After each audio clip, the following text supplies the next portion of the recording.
Where I was, I did not know, for this location looked familiar and yet unknown to me. Its walls were wet to touch and smooth, incredibly smooth.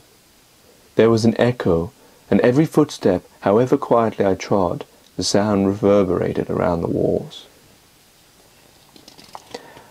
I was very hesitant to move further,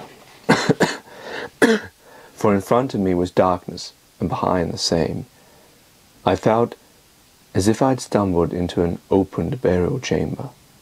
At any moment I imagined the mud would be shoveled down both sides to entomb me forever. Left to breathe inside the mud until it engulfed my lungs.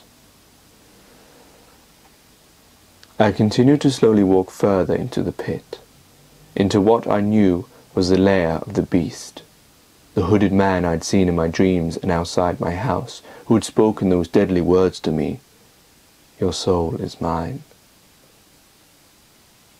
As I got nearer, I could hear the sounds of people's screams.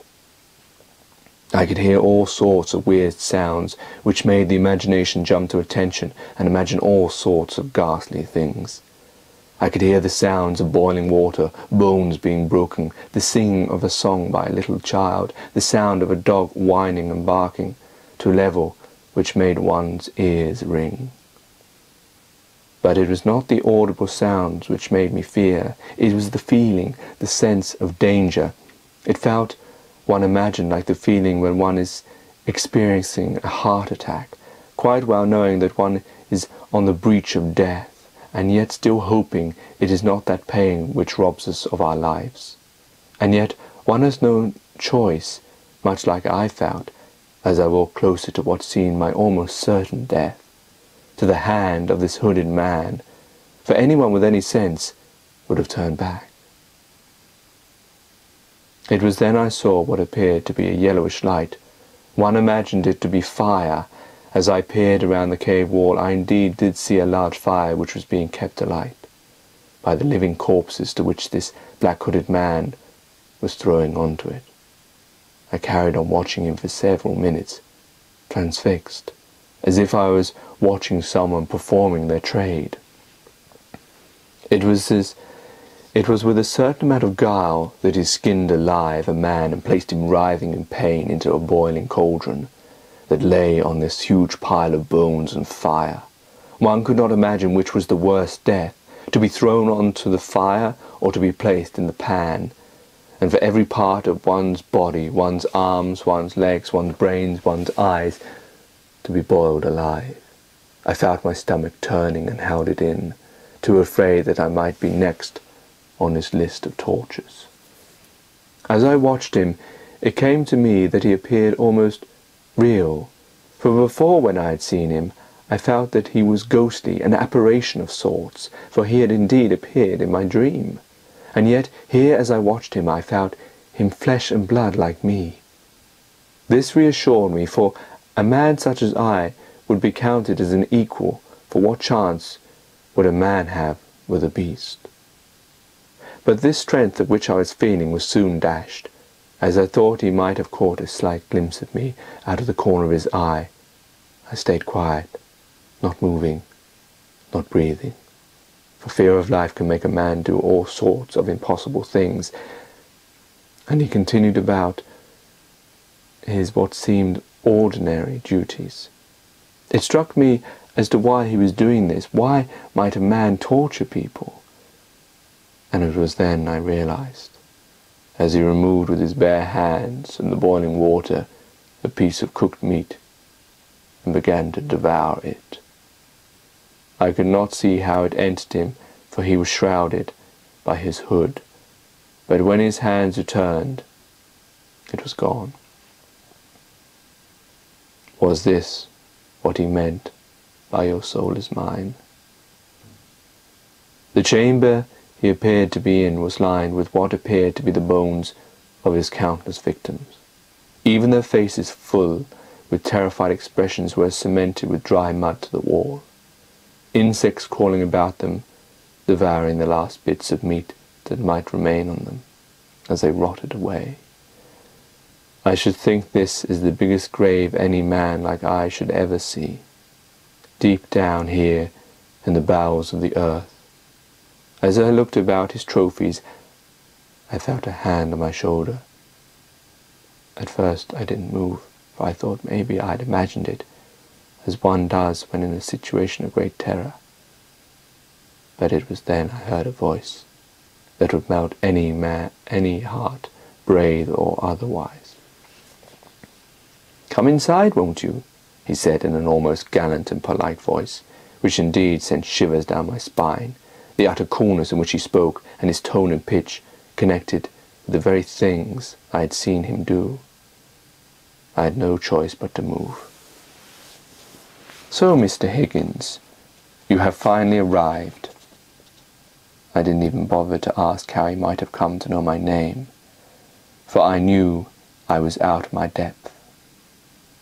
Any thought I had previously had about this man being a mere mortal like I had long since dissipated.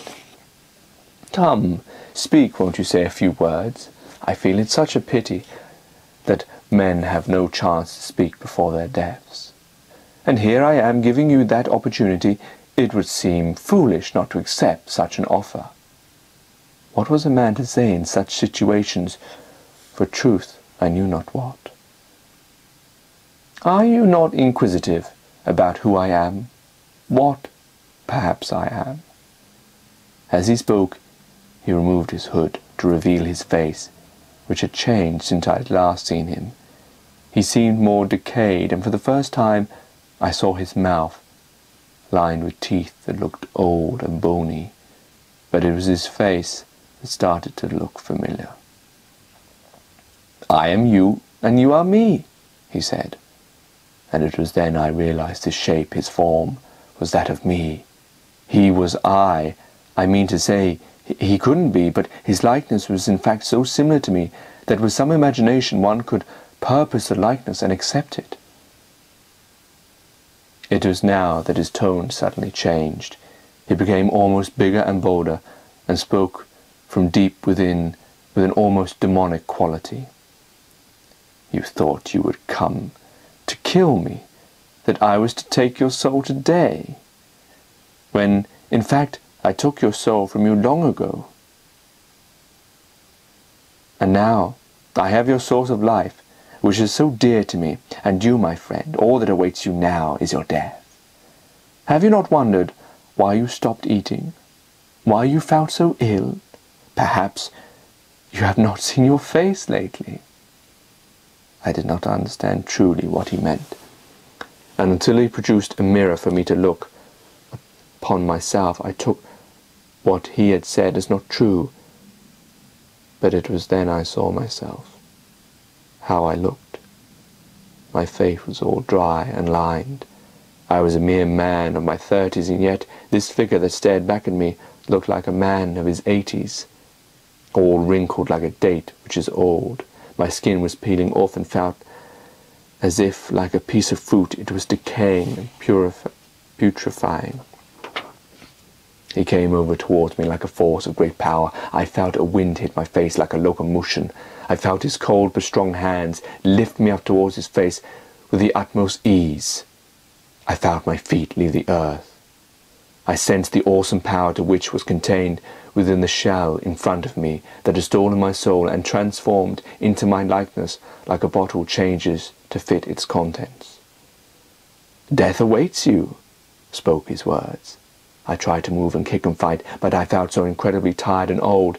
It was as if I had entered his lair, his chamber. Time had caught up with me, for which I cannot explain, but I can only guess that the soul he had stolen only took effect once I was inside that chamber, and would be finalized completely with my death.